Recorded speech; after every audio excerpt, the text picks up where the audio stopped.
This is the second part of the video lecture for Math 181 for Friday, April 17th. And again, the topic is the fundamental theorem of calculus. And I'm going to do a couple more example problems with you guys as to how we can use this theorem to evaluate definite integrals.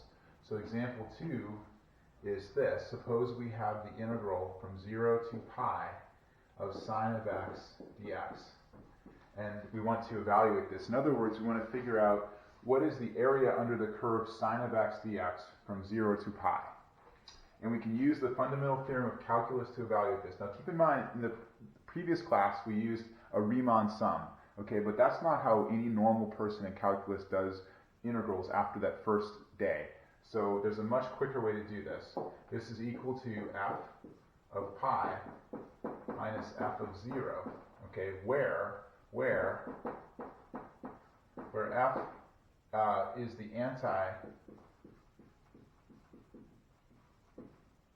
antiderivative of sine of x. In other words, we need to find an f of x such that f prime of x equals sine of x. Okay, well, can we do that? And again, this is a bit like going backwards. Can we guess a function where if we take the derivative, we get sine of x? Well, how about if I try f of x equals minus cosine of x? What if I tried that? Let's now take a derivative. F prime of x equals the derivative of minus cosine of x. So we have minus d dx of cosine x. Well, the derivative of cosine x is minus sine x. So we get minus sine x.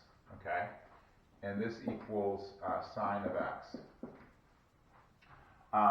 So in fact, this is the antiderivative of sine of x. Okay? We found it. So therefore, we can quickly evaluate this function. This integral is equal to sine x dx is equal to minus cosine of pi minus, here we have a minus cosine of 0. Okay, so we're basically, our function is cosine, we're plugging in, minus cosine is the derivative, that's key to minus sign, we're plugging in pi and 0 here. Cosine of pi we get is negative 1, and then we have a minus, got a lot of minus signs here. Cosine of pi, of 0 is 1, so we get a negative here, excuse me. Cosine of 0 is 1, so we get a negative. These two negatives make a positive, we get 1 plus 1 equals 2. So the area under the curve of sine of x from 0 to pi is 2. Now, the trick here is you might start thinking, well, how are you so clever to know, how did you have such a great guess here to know this?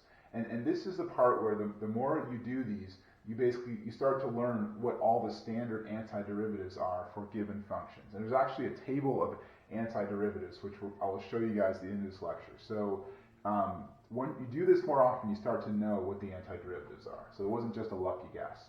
Let's do another example problem. Let's do this one. Let's say we want to find the integral of from 1 to 2 of the function 1 over x dx. What is the integral of from 1 to 2 of 1 over x dx? By the fundamental theorem of calculus, this is now f of 2 minus f of 1. And so now we need to find an f of x such that f prime of x, such that the derivative of capital F of x equals 1 over x. So this is getting exciting because we're now starting to quickly do integrals. We're starting to quickly be able to calculate the exact area under curves for given regions. So this to me is exciting. Can you guys think of a function where if we take the derivative of it, we get 1 over x?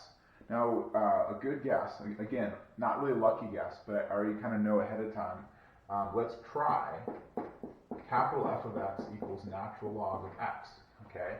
So let's try that, and then let's take the derivative of natural log of x. If you take the derivative of natural log of x, you get 1 over x, okay? So yes, this works. It turns out natural log of x is the antiderivative of 1 over x. In other words, if you take the derivative of natural log of x, you get back 1 over x. So this means now this integral will turn into, now I basically plug in these 2 points into natural log of x. So I get natural log of 2 minus natural log of 1.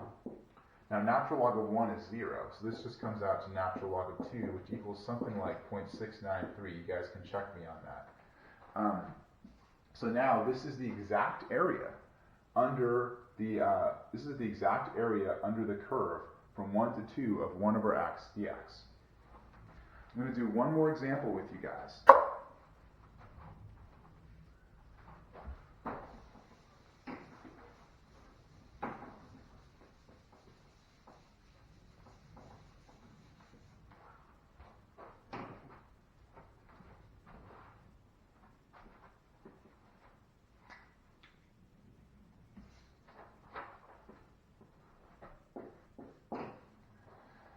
Okay, the final example is, what if we want to calculate this integral, 0 to 3 of e to the x dx. So I want to calculate the area under the curve e to the x dx from 0 to 3. And if you want, what I haven't done here, but we can always do it, is create a simple graph. E to the x looks like this, right? And let's say this is the point 3, and this is the point 0. So in other words, I want to find the area under the curve e to the x from 0 to 3, okay? So by the fundamental theorem of calculus, this is equal to capital F of 3 minus capital F of 0, so we need to find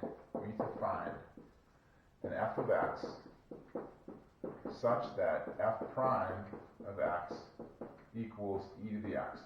So this is the antiderivative of e to the x. We need to find the antiderivative of the x. In other words, what's the function capital F of x such that the derivative of capital F of x equals e to the x? Well, here's something cool. If you guys remember, if you take the derivative of e to the x, you get back e to the x. So it turns out in this case, our antiderivative, capital F of x, is simply e to the x, because if you take the derivative of e to the x, you get back e to the x, you get back what's here. So the antiderivative of e to the x is actually e to the x itself. That's only true for e to the x. Okay, so now we can evaluate this integral, and now we just plug in 3 and 0 into e to the x. So this integral becomes e to the 3 minus e to the 0. And actually, I need to put this in my calculator here. E cubed is 20.1, and e to the 0 power is 1, so this comes out to 19.1. And so the area under this curve is 19.1 exactly, from 0 to 3 of e to the x. Okay, we've just done some example problems here. Before we end, I want to show you guys a table on page 352. So if you're wondering, is there a more complete table of antiderivatives? I know this is kind of old school here, but I'll show you guys that table. That's the table right there. And that shows you different antiderivatives. For instance, the antiderivative of 1 over x is natural log of x with an absolute value. The antiderivative of any polynomial x to the n is x to the n plus 1 divided by n plus 1. Antiderivative of e to the x is e to the x. And there's other functions. There's some trig functions and some other functions involved. We're going to encounter even a bigger table next class. But basically, this is the idea. To do integrals, we use the fundamental theorem of calculus, and we have to try to find functions that are antiderivatives of this function here. And it turns out you guys are going to memorize, just through sheer practice, you'll memorize what most of these antiderivatives are. Okay, I will see you guys on Friday.